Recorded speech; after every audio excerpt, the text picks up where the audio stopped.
Între timp, Diesel avea propriul plan. Trebuie să facem tot posibilul, Paxton.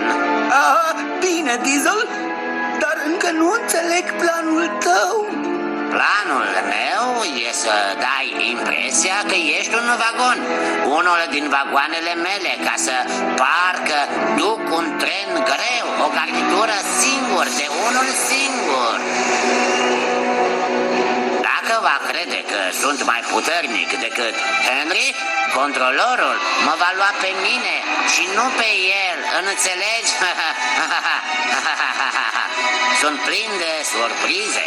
Cât, Diesel? Se spune uneori că aduc zăpăceala mereu. Sunt plin de surprize. Poți foarte ușor vedea, nu mi se pare deloc că este greu. Chiar nu văd nimic de aici.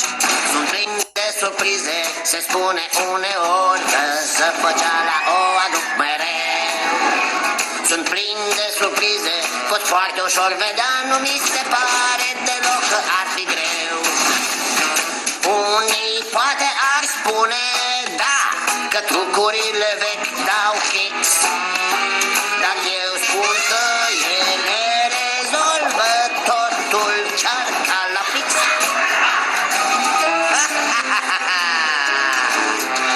Sunt plin de surprize, se spune uneori că zăpăceala o aduc mereu. Sunt plin de surprize, poți foarte ușor vedea, să faci surprize nu este prea greu. Și sper că-i avantajul meu. Cândva se spunea că aș fi viclean pentru ceea ce a fost acum un an. Dar credeți-mă, nu vorbesc în van, nu-ți vreau vă zic. Sau poate doar un pic. Nu, stați, veniți înapoi, așteptați-mă.